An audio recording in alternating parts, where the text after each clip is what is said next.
Hello everyone, সবাই কেমন আছো? আশা করি সবাই খুব ভালো আছো। চলো আবারও তোমাদের সাথে একটি নতুন মেকআপ টিউটোরিয়াল নিয়ে চলে আসলাম। তার আগে তোমাদের প্রত্যেককে আমার পেজে কিন্তু ওয়েলকাম। চলো আজকের মেকআপটা এখানে টোটালটা স্টেপ বাই স্টেপ করা হয়েছে। যারা বিগিনার মেকআপ আর্টিস্ট আছো তাদের জন্য বিশেষ করে হেল্প হবে খুবই। যেহেতু এখন সামার, তো সামার অনুযায়ী আমাদের কিন্তু মেকআপের কাজগুলি করতে হবে প্রত্যেকটা স্টেপ বাই স্টেপ। ফার্স্টে আমি ভালো মতো স্কিনটাকে প্রেপ করে নিলাম, ভালো মতো ক্লিন করে নিলাম পিএসির একটা ওয়াইপস দিয়ে। দেন আমি এখানে রিকোডের একটা সিরাম ইউজ করে নিলাম। তারপর আমি একটা প্যাকেরই ওয়াটার বেস ময়শ্চারাইজার ইউজ করে নিলাম। যেহেতু এখন সামার খুব গরম, তো সেই বুঝে আমাকে ওয়াটারপ্রুফ করতে হয়েছিল, তো আমি কিন্তু সেভাবেই করে নিলাম। মেকআপের স্টার্টিংয়েই যখন আমরা মডেল শ্যুট করি বা ক্লায়েন্টের সাথে কাজ করি, তখন কিন্তু খুব স্কিনের উপর যত্ন সহকারে আমরা কাজগুলো করে থাকি। প্রত্যেকটা স্টেপ বাই স্টেপ অ্যান্ড খুব ভালো মতো স্কিন প্রিপারেশন অ্যান্ড স্কিনের খুব ভালো মতো যত্ন নিয়ে কাজগুলো করি। তাতে কি হয়, পরবর্তীতে কোনো স্কিনে যাতে প্রবলেম না আসে সেজন্য ভালো মতো স্কিন প্রোটেকশন আমরা নিয়ে নিই। তো এখানে আমি একটা ম্যাক্সিমিয়ার একটা ম্যাজিক ড্রপ ইউজ করে নিলাম, যেহেতু এটা ওয়াটারপ্রুফ মেকআপ ছিল। আমাদের সোয়েট কন্ট্রোল করতে খুব হেল্প করে এই ম্যাজিক ড্রপটি, ভীষণই ভালো।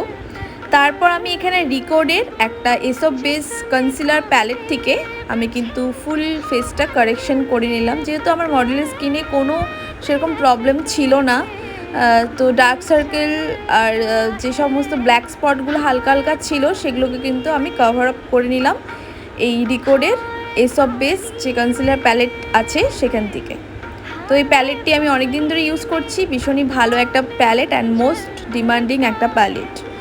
দেন আমি এখানে শপারিলের ফাউন্ডেশন ইউজ করছি। তো ফার্স্টে আমি ব্রাশ দিয়ে অ্যাপ্লিকেশন করে দেন আমি ব্লেন্ডার দিয়ে ভালো মতো স্কিনে ভালো মতো বসিয়ে দিই ফাউন্ডেশনটাকে। এরপর আমি ক্রিম হাইলাইট হিসেবে ইউজ করছি শপারিলের একটা কনসিলার, শেড হচ্ছে লাইট শেড। তো খুবই ভালো কভারেজ এই কনসিলারটার, তোমরাও চাইলে কিন্তু তোমরাও ইউজ করতে পারো। জাস্ট ড্যাবিং করে করে আমি জাস্ট হাইলাইটিং জোনগুলোতে আমি কিন্তু ইউজ করে নিচ্ছি। এরপর আমি ক্রিম কন্ট্রোর হিসাবে এখানে এসব বেসের যে কনসিলার প্যালেটটা ছিল সেখান থেকেই আমি ক্রিম কন্ট্রোর করে নিচ্ছি। তো ক্রিম কন্ট্রোরটা সবসময় দরকার পড়ে না, কিছু কিছু ফেসের জন্য খুব দরকার, যাদের ডাবল চিন থাকে, যারা একটু ফেসটা একটু কার্ভি টাইপস থাকে, তাদের জন্য কিন্তু খুব দরকার। তো আমি ভালো মতো ক্রিম কন্ট্রোরটা করে নিচ্ছি।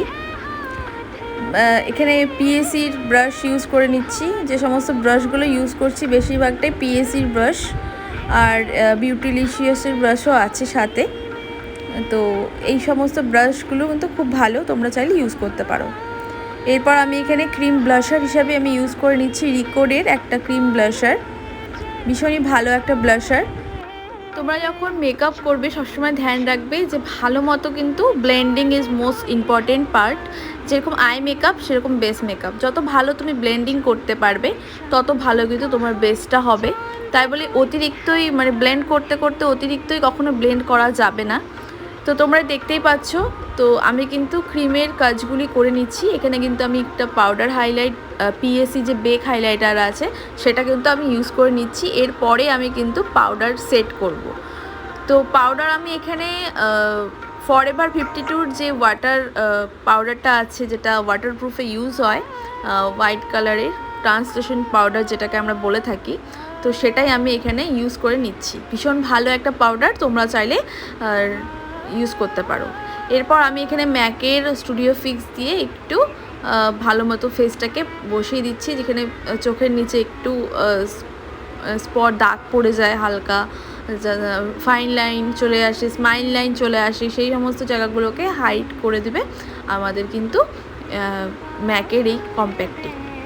এরপর আমি একটা ছোট্ট মিস্ট ইউজ করে নিলাম রিকোড ব্র্যান্ডের। তারপর আমি এখানে পাউডারে চলে আসলাম। পাউডার হিসাবে এই কন্ট্রোরের জন্য নোজ কন্ট্রোর করে নিলাম, পাউডার ফরএভার 52 যে প্যালেটটা আছে সেখান থেকে করে নিলাম পাউডার কন্ট্রোর। এরপর আমি এখানে রিকোডের একটা ব্লাশার প্যালেট থেকে ব্লাশার করে নেব। আমি কিন্তু সবসময় ব্লাশার মিক্স অ্যান্ড ম্যাচ করে ইউজ করি, যাতে কালারটা খুব ভালো আসে অ্যান্ড খুব সোবার ব্যাপারটা লাগে দেখতে। তো এরপর আমি আর একটা হাইলাইটার ইউজ করব, এখানে সপারিলের একটা হাইলাইটার ইউজ করে নিচ্ছি। তো তোমরা দেখতেই পাচ্ছ বেসটা কতটাই ফ্ললেস অ্যান্ড একদম স্কিনের সাথে বসে গেছে। তো তোমরাও এরকম স্টেপ বাই স্টেপ প্রত্যেকটা প্রোডাক্টস যেগুলো ইউজ করলাম তোমাদের কাছে যেগুলো আছে সেগুলো দিয়েও করতে পারো। সো কতটা সুন্দর হয়েছে দেখতেই পাচ্ছ। তো আশা করি তোমরা বুঝতে পেরেছো। তো তারপর আমি এখানে ম্যাকের একটা ফিক্স প্লাস দিয়ে আমি কিন্তু ফুল বেসটাকে সেট করে দিয়েছি। এরপর আমি আই মেকআপটাও করে নিলাম। তো ভিডিওতে আমি আই মেকআপ অন্য সময় একদিন আসবো আই মেকআপের ভিডিও টিউটোরিয়াল নিয়ে। দেন আমি একটু বেসটাকে আবার ভালো মতো একটু হাইলাইটিং করে নিচ্ছি। তো ফুল বেস আমার কমপ্লিট। তোমরা জানিও তোমাদের কেমন লাগলো অ্যান্ড সব কিছু অল ওভার লাস্টে একটু টাচ আপ যেহেতু করতে হয় শ্যুটের আগে। তো এটা ছিল আজকের ফুল ফাইনাল লুক। তো তোমরা জানিও এরকম টাইপের লুকস তোমরা কিন্তু রিসেপশনে ক্যারি করতে পারো অনায়াসে, খুব ভালো লাগবে দেখতে। আর তোমাদের কেমন লাগলো তোমরা অবশ্যই জানিও। চলো তোমরা ভালো থেকো। নেক্সট ডে আমার ক্লাস স্টার্ট হতে চলেছে। তোমরা যদি ক্লাস করতে চাইছো কেউ আমার কাছে তো অবশ্যই যোগাযোগ করতে পারো আমার অফিসিয়াল নাম্বারে 8918007296। এই নাম্বারে তোমরা ফোন করে তোমাদের সিট বুকিং অ্যান্ড ক্লাসের ডিটেলসটা তোমরা এই নাম্বারে ফোন করে বা হোয়াটসঅ্যাপ করে জেনে নিতে পারো। তো চলো সবাই খুব ভালো থেকো। নেক্সট ভিডিও নিয়ে আবার আসবো, নেক্সট কোনো টিউটোরিয়াল হোক বা মেকআপের ক্লায়েন্টের সাথে কাজ হোক বা শ্যুট হোক যেটাই হোক। তো তোমাদের সাথে নেক্সট কাজ নিয়ে আবার আসবো, সবার সাথে দেখা হচ্ছে। সবাই খুব ভালো থেকো। চলো সবাইকে বাই।